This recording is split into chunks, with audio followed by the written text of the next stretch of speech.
യോശുവയുടെ പുസ്തകം 6-ാം അധ്യായം. എന്നാൽ എരിഹോവിനെ ഇസ്രായേൽ മക്കളുടെ നിമിത്തം അടച്ച് ഉറപ്പാക്കിയിരുന്നു. ആരും പുറത്തിറങ്ങിയില്ല, അകത്ത് കയറിയതുമില്ല. യഹോവ യോശുവയോട് കൽപ്പിച്ചത്: ഞാൻ എരിഹോവിനെയും അതിൻ്റെ രാജാവിനെയും യുദ്ധവീരന്മാരെയും നിന്റെ കയ്യിൽ ഏൽപ്പിച്ചിരിക്കുന്നു. നിങ്ങളിൽ യോദ്ധാക്കളായ എല്ലാവരും ഒരു വട്ടം പട്ടണത്തെ ചുറ്റി നടക്കണം. ഇങ്ങനെ 6 ദിവസം ചെയ്യണം. 7 പുരോഹിതന്മാർ ആട്ടിൻ കൊമ്പുകൊണ്ടുള്ള 7 കാഹളം പിടിച്ചുകൊണ്ട് പെട്ടകത്തിന് മുമ്പിൽ നടക്കണം. 7-ാം ദിവസം 7 പ്രാവശ്യം പട്ടണത്തെ ചുറ്റുകയും പുരോഹിതന്മാർ കാഹളം ഊതുകയും വേണം.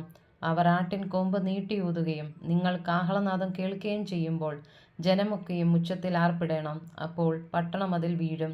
ജനം ഓരോരുത്തൻ നേരെ കയറുകയും വേണം. നൂന്റെ മകനായ യോശുവ പുരോഹിതന്മാരെ വിളിച്ച് അവരോട്: നിയമപ്പെട്ടകം എടുപ്പീൻ. 7 പുരോഹിതന്മാർ യഹോവയുടെ പെട്ടകത്തിന് മുൻപിൽ ആട്ടിൻ കൊമ്പുകൊണ്ടുള്ള 7 കാഹളം പിടിച്ചുകൊണ്ട് നടക്കണമെന്ന് പറഞ്ഞു. ജനത്തോടവൻ: നിങ്ങൾ ചെന്ന് പട്ടണത്തെ ചുറ്റി നടപ്പീൻ. ആയുധപാണികൾ യഹോവയുടെ പെട്ടകത്തിന് മുമ്പിൽ നടക്കണം എന്ന് പറഞ്ഞു. യോശുവ ജനത്തോട് പറഞ്ഞു തീർന്നപ്പോൾ ആട്ടിൻ കൊമ്പുകൊണ്ടുള്ള 7 കാഹളം പിടിച്ചുകൊണ്ട് 7 പുരോഹിതന്മാർ യഹോവയുടെ മുമ്പിൽ നടന്ന് കാഹളമൂതി. യഹോവയുടെ നിയമപ്പെട്ടകം അവരുടെ പിന്നാലെ ചെന്നു. ആയുധപാണികൾ കാഹളമൂതുന്ന പുരോഹിതന്മാരുടെ മുമ്പിൽ നടന്നു. ശേഷമുള്ള കൂട്ടം പെട്ടകത്തിന്റെ പിന്നാലെ ചെന്നു. എങ്ങനെ അവർ കാഹളം ഊതിക്കൊണ്ട് നടന്നു. യോശുവ ജനത്തോട്: ആർപ്പിടുവീനെന്ന് ഞാൻ നിങ്ങളോട് കൽപ്പിക്കുന്ന നാൾ വരെ നിങ്ങൾ ആർപ്പിടരുത്. ഒച്ച കേൾപ്പിക്കരുത്. വായിൽ നിന്നൊരു വാക്ക് പുറപ്പെടുകയും അരുത്. അതിൻ്റെ ശേഷം ആർപ്പിടാം എന്ന് കൽപ്പിച്ചു. അങ്ങനെ യഹോവയുടെ പെട്ടകം ഒരു പ്രാവശ്യം പട്ടണത്തെ ചുറ്റി നടന്നു. പിന്നെ അവർ പാളയത്തിലേക്ക് വന്ന് പാളയത്തിൽ പാർത്തു. യോശുവ അതികാലത്തെ എഴുന്നേറ്റ് പുരോഹിതന്മാർ യഹോവയുടെ പെട്ടകം എടുത്തു. 7 പുരോഹിതന്മാർ യഹോവയുടെ പെട്ടകത്തിന് മുൻപിൽ ആട്ടിൻ കൊമ്പുകൊണ്ടുള്ള 7 കാഹളം പിടിച്ച് കാഹളം ഊതിക്കൊണ്ട് നടന്നു. ആയുധപാണികൾ അവരുടെ മുൻപിൽ നടന്നു. ശേഷമുള്ള കൂട്ടം യഹോവയുടെ പെട്ടകത്തിന്റെ പിന്നാലെ നടന്നു. ഇങ്ങനെ അവർ കാഹളം ഊതിക്കൊണ്ട് നടന്നു. 2-ാം ദിവസം അവർ പട്ടണത്തെ ഒരു പ്രാവശ്യം ചുറ്റിയിട്ട് പാളയത്തിലേക്ക് മടങ്ങിപ്പോന്നു. ഇങ്ങനെ അവർ 6 ദിവസം ചെയ്തു.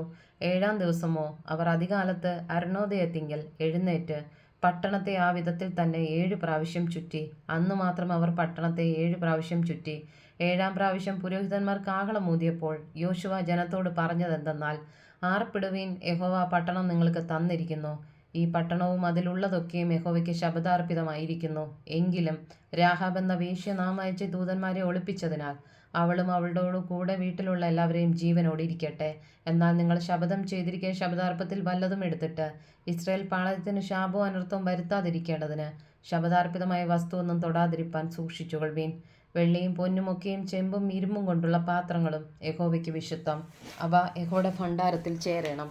അനന്തരം ജനം ആർപ്പിടുകയും പുരോഹിതന്മാർ കാഹളം ഊതുകയും ചെയ്തു. ജനം കാഹളനാദം കേട്ട് അത്യുച്ചത്തിൽ ആർപ്പിട്ടപ്പോൾ മതിൽ വീണു. ജനം ഓരോരുത്തൻ നേരെ മുമ്പോട്ട് പാളയത്തിലേക്ക് കടന്ന് പട്ടണം പിടിച്ചു.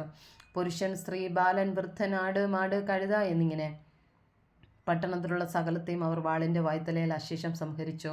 എന്നാൽ രാജ്യത്തെ ഒറ്റുനോക്കിയ 2 പുരുഷന്മാരോട് യോശുവ: വേശ്യയുടെ വീട്ടിൽ ചെന്ന് അവിടെ നിന്ന് ആ സ്ത്രീയെയും അവൾക്കുള്ള സകലത്തെയും നിങ്ങൾ അവളോട് സത്യം ചെയ്തതുപോലെ പുറത്തു കൊണ്ടുവരുവീൻ എന്ന് പറഞ്ഞു. അങ്ങനെ ഒറ്റുകാരായ യവനക്കാർ ചെന്ന് രാഹാബിനെയും അവളുടെ അപ്പനെയും അമ്മയും സഹോദരന്മാരെയും അവൾക്കുള്ള സകലത്തെയും പുറത്തു കൊണ്ടുവന്നു. അവളുടെ എല്ലാ ചാർച്ചക്കാരെയും പുറത്തു കൊണ്ടുവന്ന് ഇസ്രായേൽ പാളയത്തിന് പുറത്ത് പാർപ്പിച്ചു. പിന്നെ അവർ പട്ടണവും അതിലുള്ളതൊക്കെയും തീ വെച്ച് ചുട്ടുകളഞ്ഞു. എന്നാൽ വെള്ളിയും പൊന്നും ചെമ്പും കൊണ്ടും ഇരുമ്പ് കൊണ്ടുമുള്ള പാത്രങ്ങളും അവർ യഹോവയുടെ ആലയത്തിലെ ഭണ്ഡാരത്തിൽ വെച്ചു. യെരിഹോവിനെ ഒറ്റുനോക്കാൻ അയച്ച ദൂതന്മാരെ രാഹാബ് എന്ന വേശ്യ ഒളിപ്പിച്ചതുകൊണ്ട് യോശുവ അവളെയും അവളുടെ പൃഥുഭവനത്തെയും അവൾക്കുള്ള സകലത്തെയും ജീവനോടെ രക്ഷിച്ചു. അവൾ ഇന്നുവരെയും ഇസ്രായേലിൽ പാർക്കുന്നു. അക്കാലത്ത് യോശുവ ശപഥം ചെയ്തു: ഈ യെരിഹോ പട്ടണത്തെ പണിയുവാൻ തുനിയുന്ന മനുഷ്യൻ യഹോവയുടെ മുമ്പാകെ ശപിക്കപ്പെട്ടവൻ. അവൻ അതിൻ്റെ അടിസ്ഥാനം ഇടുമ്പോൾ അവൻ്റെ മൂത്ത മകൻ നഷ്ടമാവും, അതിൻ്റെ കതക് തൊടുക്കുമ്പോൾ ഇളയ മകനും നഷ്ടമാകുമെന്ന് പറഞ്ഞു. അങ്ങനെ യഹോവ യോശുവയോടുകൂടെ ഉണ്ടായിരുന്നു. അവൻ്റെ കീർത്തി ദേശത്തെ എല്ലായിടവും പരന്നു.